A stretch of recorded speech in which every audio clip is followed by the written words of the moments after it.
Alhamdulillah wassalatu wassalam ala rasulillah sallallahu alayhi wasallam wa ala alihi wa sahbihi ajma'in. Tuli ku kikolo ekisooka al-ihtimam wal inaya bi talab al-ilm. Naam Sheikh. Bismillahir Rahmanir Rahim. Qala rahimahullah ta'ala في حين أن كثيرا من الجماعات الإسلامية اليوم منفلتة عن العلم الشرعي، وفي حين أن كثيرا من أتباع تلك الجماعات منفلتون عن العلم الشرعي، فإن الدعوة السلفية تولي طلب العلم الشرعي أهمية كبيرة، إذ هو الركيزة والأساس المتين الذي تقوم عليه الحياة.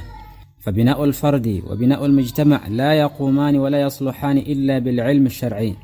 ولذا فإن الله سبحانه وتعالى أمر نبيه محمد صلى الله عليه وسلم بالعلم قبل القول والعمل، فقال عز وجل: فاعلم أنه لا إله إلا الله واستغفر لذنبك وللمؤمنين.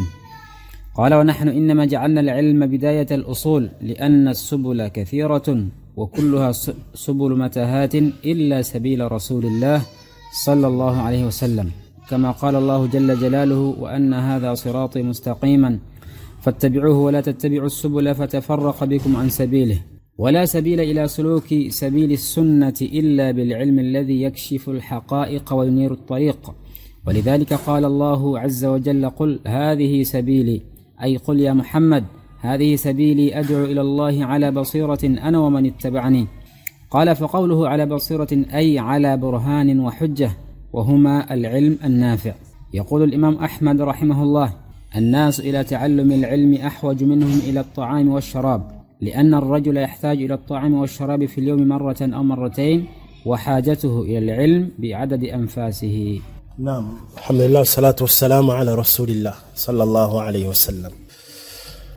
شيخ أتوغامبي كيقولوا إكسوكا الاهتمام والعناية بطلب العلم الشرعي والتفقه في الدين، في حين أن كثيرا من الجماعات الإسلامية اليوم.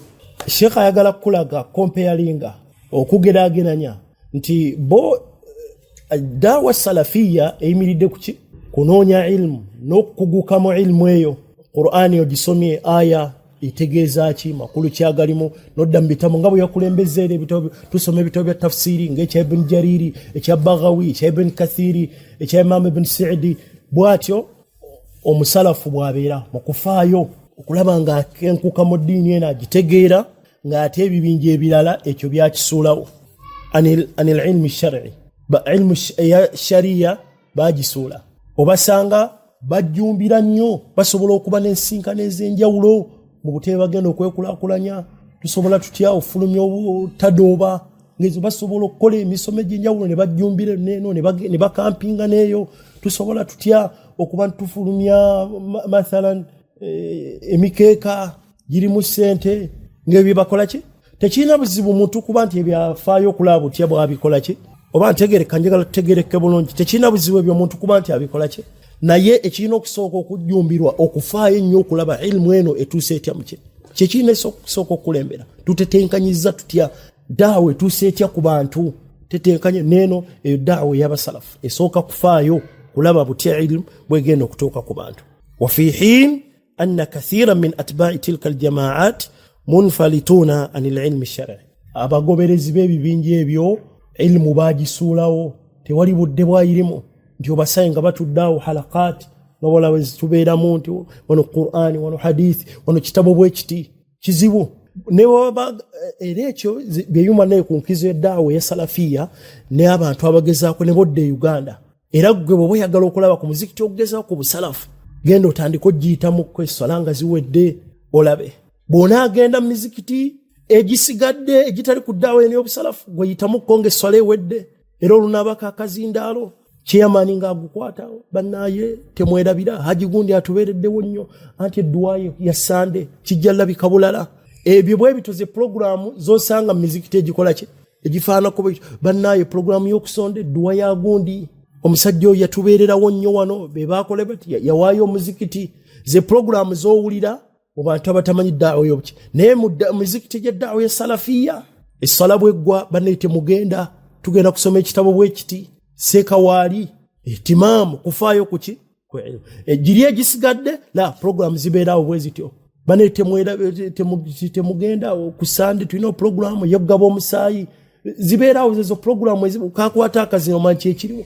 So kujja abasalafu namwe bisobola okubaawo waliwo ne ogenda okulya program ezibeerawo za bitabo. Bane tulina ekitabo bwe kiti tugenda kusoma ku nsonga eno.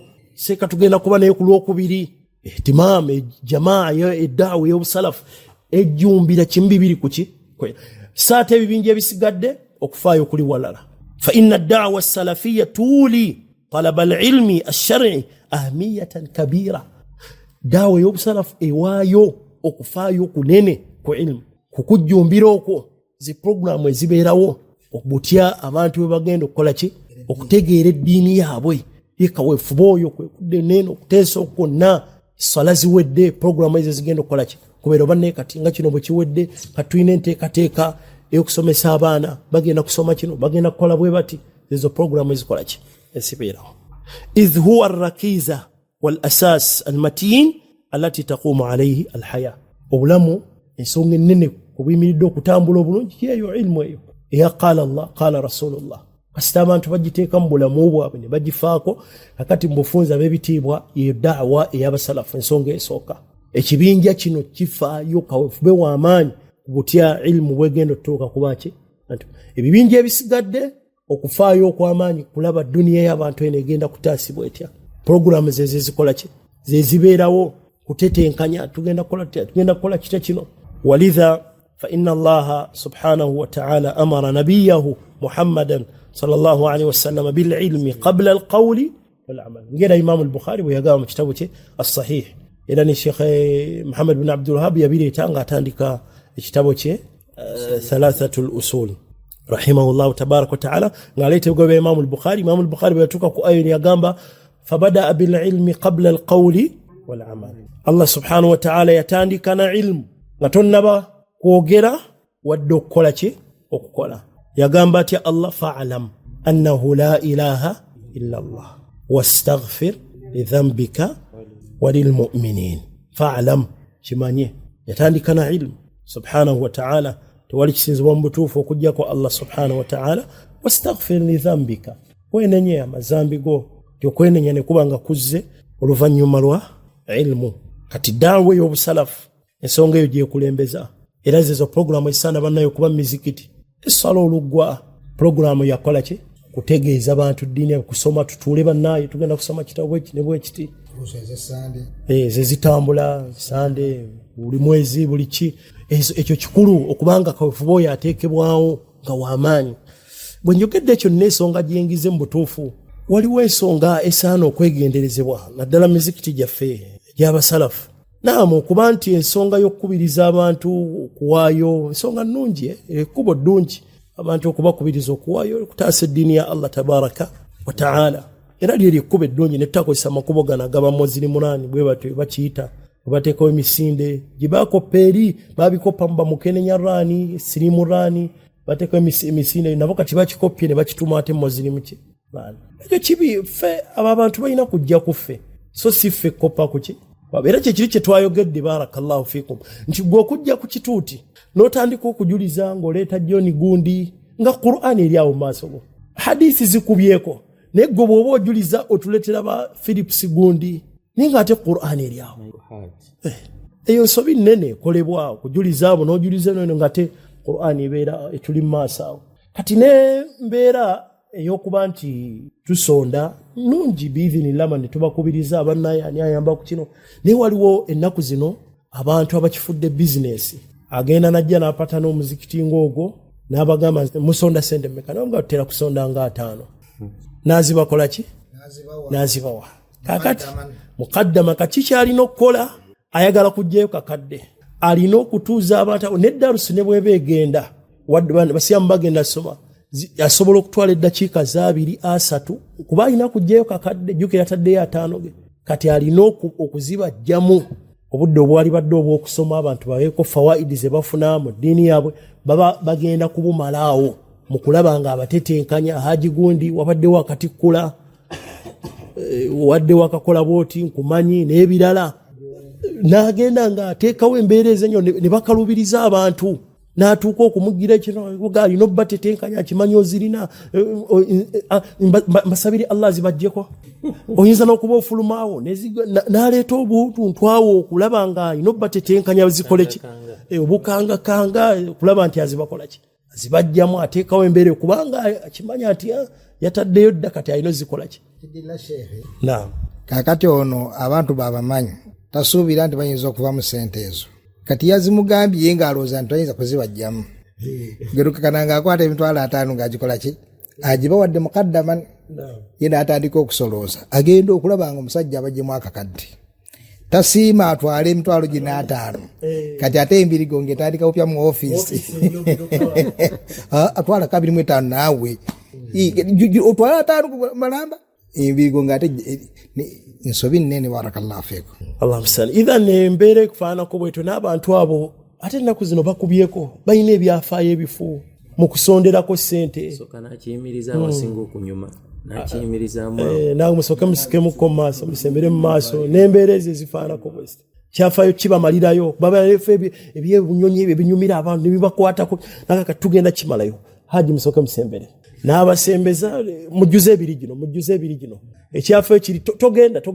waliwo n'omulala natuukako ne mu muzikiti ogumu subhanallah naagira nabanaga tewabafuluma eno irimu tolina gyogenda jijja bw'ova eno irimu nebuuza muli eno irimu ye yagijjawa bwaba nga tewali asobola gifuna kati bateekawo obutuntu obw'enjawulo okulaba nti abantu babakola ki ejjuma ayinza ogisazaamu naga nti kansabe ejjuma ekola ki eddako waliwo gwe nasanga alina n'ebyafaayo ono nno kyakoze aleese omutwalo kyakoze anzijukiza nabbi owa 22 n'amwogera erinnya awo sima nabbi gundi yakola naye bw'ati era nawe nsaba Allah akuwa ekyeyawa nabbi owa 23 n'amwogera nabbi awirwa 3 Allah yamuwa kiro bagenda bateekawo obutuntu awo oli agenda n'aleeta 5 n'asanyuka nnyo okoze ekya nabbi 18 kyeyakola n'ayogera yali nabbi bw'ati nabbi Zakariya Allah yamuwa ezzadde nsaba Allah agenda kuwa ezzadde erizadde ddungi ne babeera mu katemba afaanawo kati ekyo tokisanga mu daawa eno daawa efaayo ku buki osingana emizikiti egiri ku bulungi naye nga olw'okwagala okugjamu abantu ssente oba balina pulojekiti bakola bazimba masijidi oba ki nga beeteefuteefu okuleeta abo wali mbe bamanyi nga batagavu ddala tebali ku nkola naye kubanga baatiikirivu mu kusonda balina obukodyo balina ogenda okukakana muganda waffe gundi yasazze egiri subhanallah yaleesa atya gundi amanyi okusonda ssente atuli beetaavu baseeka bafa abalungi ate bamanyi bulungi kusonda temanyi kujja mu bantu ki ssente ng'aleeta omusajja ng'ayimirira waggulu w'abasiraamu ng'aleeta amawano ng'akuumira omuntu oyo mu kibinja ky'abalongoofu mu buli azaamaanya bulambula nti alo yasazizza egindi singa abadde tiyalisazizza egindi ab'egindi okumuyita kyavudde kubeera nti eyo nsobi nnene so nga abantu bakyagenda mu maaso n'okugikola. Naam.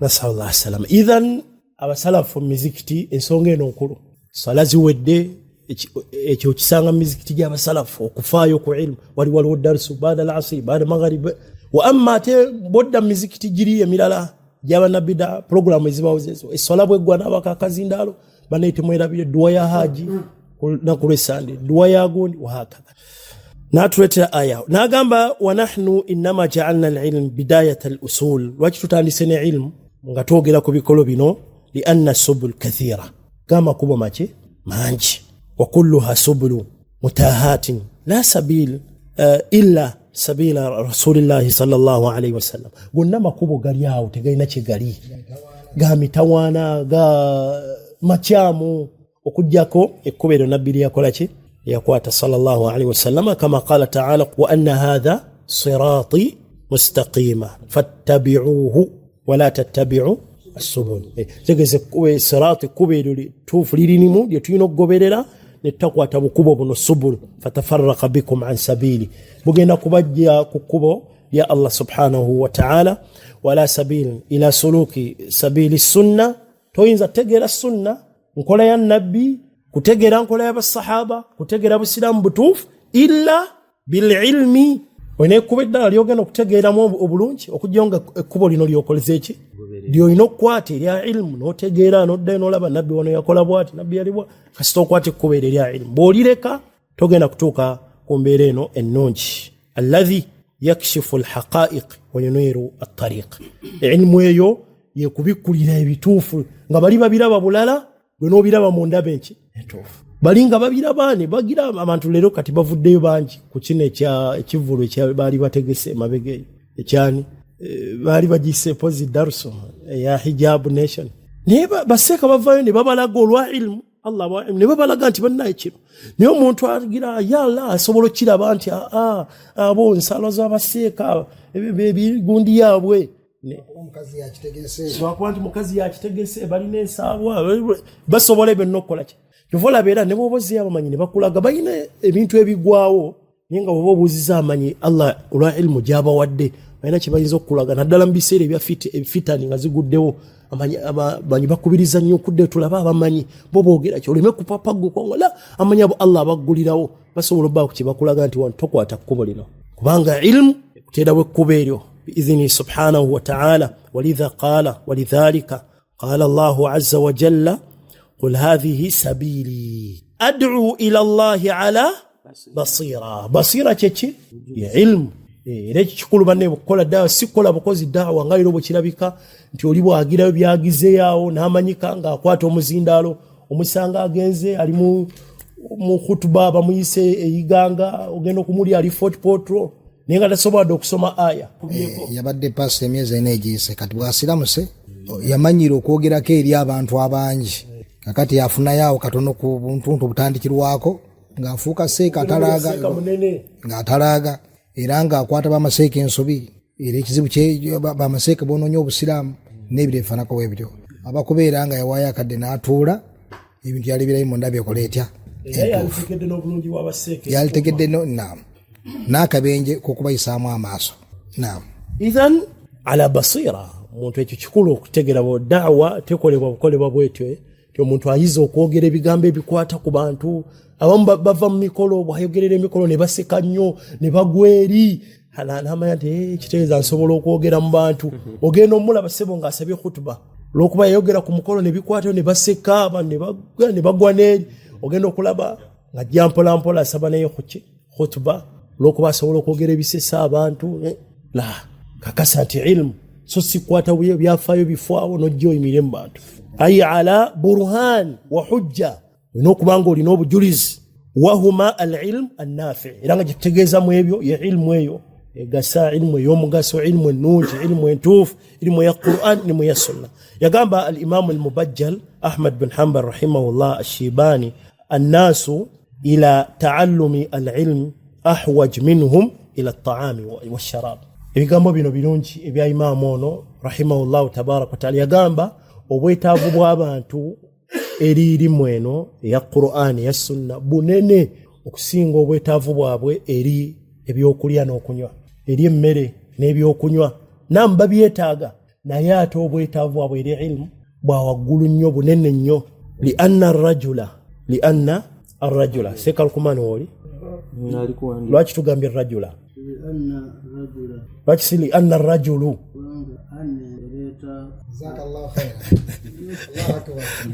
Allahu akbar barakallahu fik kuwada muzikiti se awade masjidi abadde babega muzidaro zekalu kubadi asembere jajja weli enasejjobe yagala okukiwulira ku muzindalo ngokyano kubanga anna ya nasb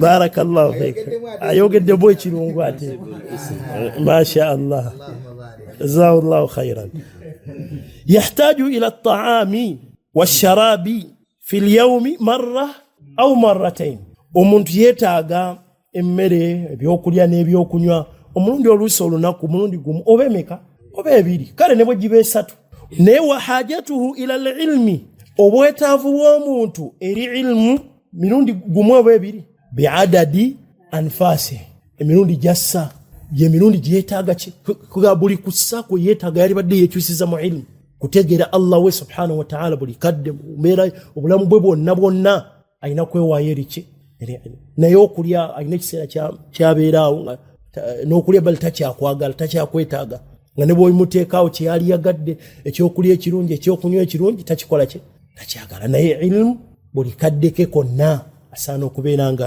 agyongerako kati obwetaavu bwa ilmu bunene era yeno kyekikolo ekisooka sheekh kyatulaga rahimahullahu tabaraka wataala. Naam. وهذا مما ينبغي أن يعلم أن طلب العلم قسمان فرض على كل أحد وفرض كفاية. أما الأول فهو الذي يقول فيه شيخ الإسلام محمد بن عبد الوهاب رحمه الله كما في الأصول الثلاثة: اعلم رحمك الله أنه يجب علينا تعلم 4 مسائل. الأولى العلم، وهو معرفة الله ومعرفة نبيه ومعرفة دين الإسلام بالأدلة. وقد بين الإمام أحمد رحمه الله ما يجب على المسلم أن يتعلمه فقال: يجب أن يطلب من العلم ما يقوم به دينه.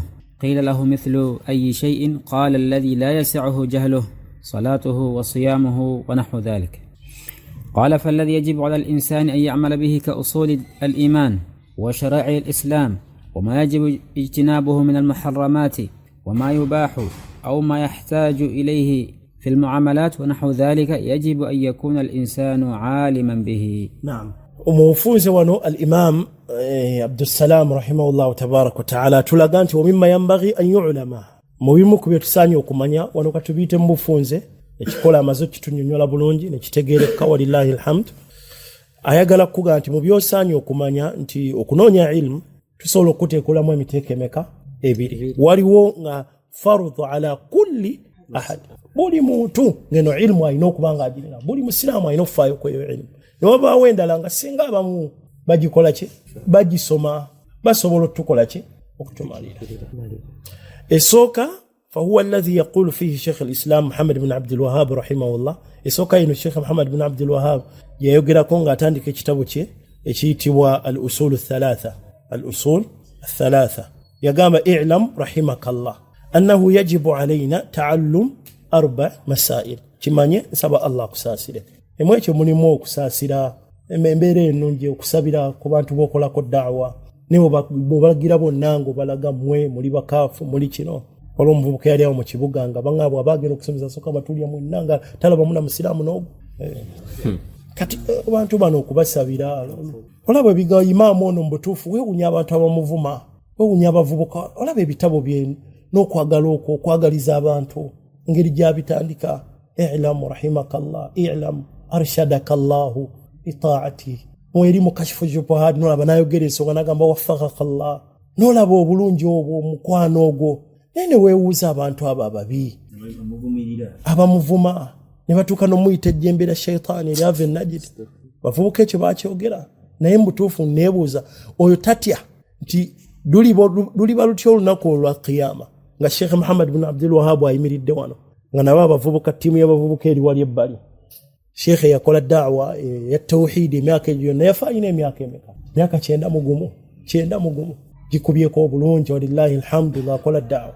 Onaayimirira mu maaso ga Allah nga Sheikh ali wali yakola da'wa nga ono omuvubuka ali wano omuzuuzi mu ddiini. Ebitabo Sheikh bye yalekera umma ebingi nga oyo talinayo wadde akatabo ak'empapula 2 ali kumumanya ebitabo bye yawandiika ebigasiza umma ebikyagasa umma. Atalowooza nti omukubiriza awandiike kubanga otawandiika bekyengera eri umma ayiza okulowooza ati ayiza owandiika nti omukubiriza awandiike songa obutawandiika kyekyengera eri umma. Ithan mutuufu abantu abo basiriikirire imaamu ono laba ebitabo byengeri yagaliza abantu obulungi byabasabira rahimahullahu tabaraka wa taala.